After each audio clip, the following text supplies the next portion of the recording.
This video is the continuation of aphorism series.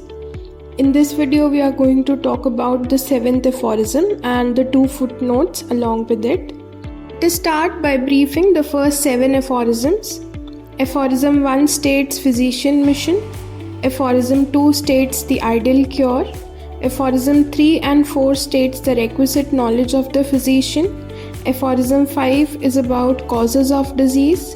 Aphorism 6 is about portrait of disease and unprejudiced observer, as we have studied in the last video. And in this video, we are going to talk about aphorism 7, that is removal of totality of symptoms. Let us start by giving it a reading. Now, as in a disease from which no manifest exciting or maintaining causa occasionalis, has to be removed, we can perceive nothing but the morbid symptoms. It must regard being had to the possibility of a miasm and attention paid to the accessory circumstances in aphorism 5, be the symptoms alone by which the disease demands and points to the remedy suited to relieve it.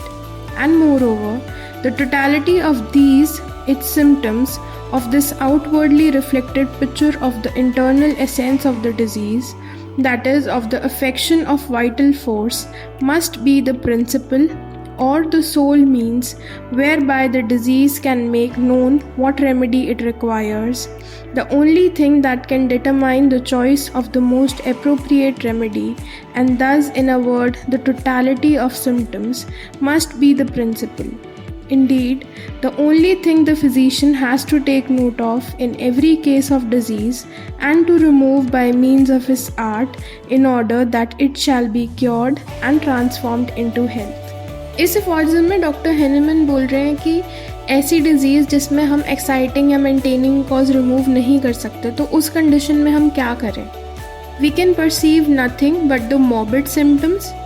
It must be the symptoms alone by which the disease demands and points to the remedy suited to relieve it. अब सिर्फ symptoms रह जाते हैं हमारे पास जो हम observe कर सकते हैं through our senses. जो पेशेंट हमें आउटवर्डली शोकेस करेगा, बस हमारे पास वही चीज़ है, क्योंकि हमें कॉज तो कुछ ऐसा दिख नहीं रहा है कि हम उसमें से रिमूव कर सकें. ना कोई एक्साइटिंग फैक्टर समझ आ रहा है, ना कोई मेंटेनिंग कॉज है जिसकी वजह से वो डिजीज़ परसिस्ट कर रही है. तो ऐसी कंडीशन में क्या करेंगे? ऐसी कंडीशन में हम देखेंगे कि सिम्टम्स क्या शो कर रहा है patient. And more over totality of these its symptoms of this outwardly reflected picture of the internal essence of disease. Symptoms क्या है? Symptoms की definition दी गई है इस aphorism में एक तरीके से कि symptoms are the outwardly reflected picture of the internal essence of disease. जो अंदर चल रहा है, जो चीज़ अंदर चल रही है, उसका एक reflected picture है जो symptoms के through हमें पता चलता है. That is of the affection of the vital force must be the principle or the sole means whereby the disease can make known what remedy it requires. अब ये vital force का affection ही तो है जो वो बाहर की तरफ शो कर रहा है as symptoms.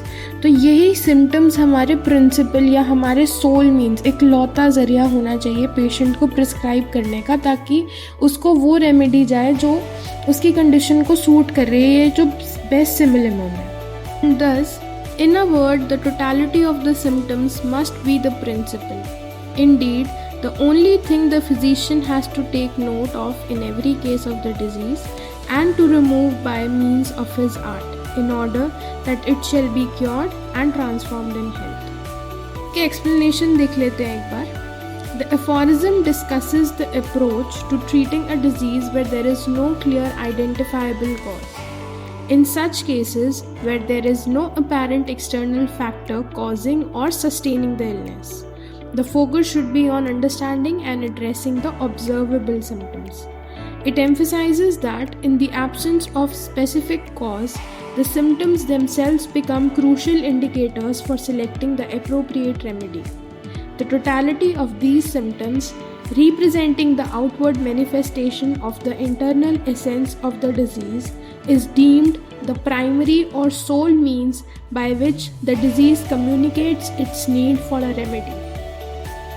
Therefore, the physician should pay attention to and address the entirety of the symptoms in order to effectively cure the disease and restore health.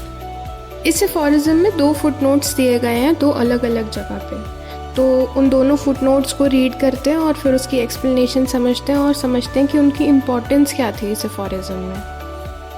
Let us start with the first footnote. It is not necessary to say that every intelligent physician would first remove this where it exists. The indisposition thereupon generally ceases spontaneously. He will remove from the room strong-smelling flowers which have a tendency to cause syncope and hysterical sufferings. Extract from the cornea the foreign body that excites inflammation of the eye. Loosen the overtight bandage on a wounded limb that threatens to cause mortification and apply a more suitable one. Bear and put ligature on the wounded artery that produces fainting. Endeavor to promote the expulsion of vomiting of belladonna berries, etc. that may have been swallowed. Extract foreign substances that may have got into the orifices of the body, the nose, gullet, ears, urethra, rectum, vagina. Crush the vesical calculus. Open the imperforate anus of the newborn infant, etc.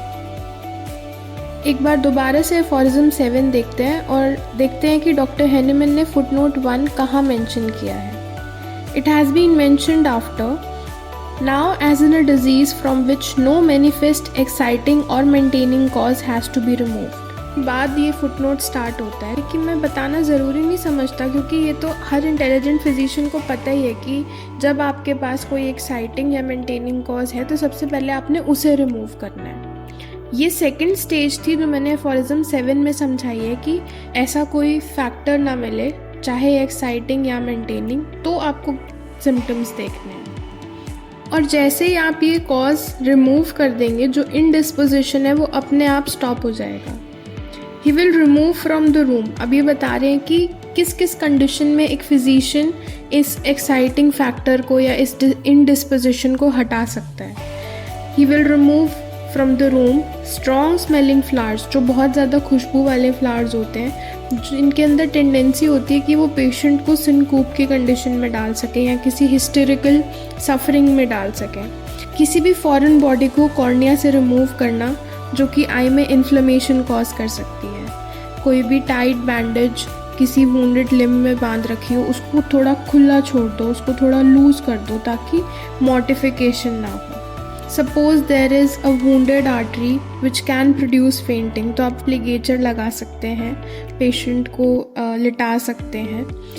Endeavour to promote the expulsion of vomiting, जिसने belladonna berries खा ली हो. Body के किसी भी orifice में अगर कोई फॉरेन बॉडी घुस जाए, जैसे कि नोज़ में, गलेट में, ईयर्स में, यूरेथ्रा में, रेक्टम में, वजाइना में, तो आप वो भी एक्सट्रैक्ट कर सकते हैं. क्रश द वेसिकल कैलकुलस, जो ब्लैडर स्टोन्स होते हैं, आप उसको क्रश कर सकते हैं. Open the imperforate anus of the newborn infant, तो जो वो इनडिस्पोजिशंस हैं वो अगर ख़त्म हो जाएंगी तो डिजीज़ ऑटोमेटिकली हेल्थ में कन्वर्ट हो जाएगी. Now let's read the second footnote. और फुटनोट रीड करने से पहले एक बार देख लेते हैं कि इसकी लोकेशन क्या है एफोरिज्म में. And thus in a word the totality of the symptoms must be the principal. तो यहाँ पे टोटलिटी के बाद उन्होंने फुटनोट एक्सप्लेन किया है. अब एक बार पढ़ लेते हैं उस फुटनोट को. In all times the old school physicians, not knowing how else to give relief, have sought to combat and if possible to suppress by medicines.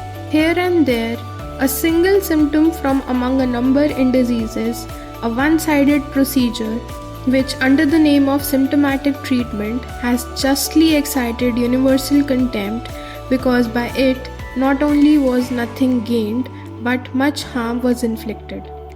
अब इस पैराग्राफ में डॉक्टर हेनेमन बता रहे हैं कि जो ओल्ड स्कूल मेथड था ना, उसमें लोग क्या करते थे, रिलीफ देने के लिए या तो उस डिज़ीज़ से कॉम्बैट करते थे और अगर पॉसिबल होता था तो मेडिसिन्स दे के सप्रेस कर देते थे, और उसे वन साइडेड प्रोसीजर का नाम दिया. वो इसलिए क्योंकि वो सिंगल सिम्टम उठाते थे. अब आपके पास एक डिज़ीज़ पिक्चर है, तो उस डिज़ीज़ पिक्चर में आपके पास मोर देन वन सिम्टम होगा।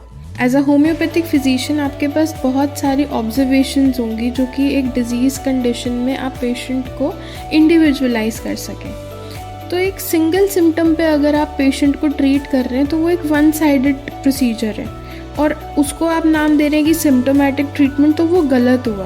वो एक यूनिवर्सल कंटेम्प्ट है बेसिकली, जिससे कुछ भी गेन नहीं हो रहा है बल्कि पेशेंट को हार्म ही पहुंच रहा है, क्योंकि आप एक चीज़ ठीक करने के चक्कर में उसकी दूसरी चीज़ ख़राब कर रहे हो, which is exactly what suppression is.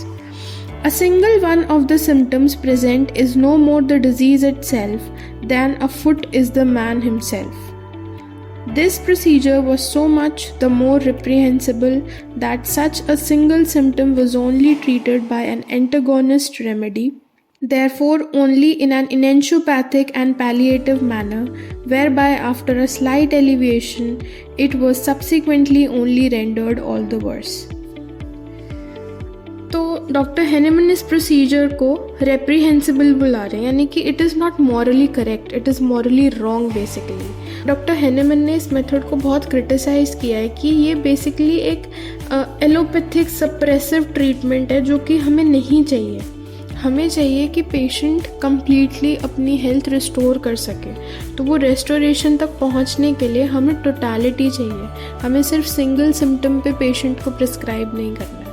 तो ये थे footnote 1 and 2 of aphorism 7. That's all in the video. Thank you for watching.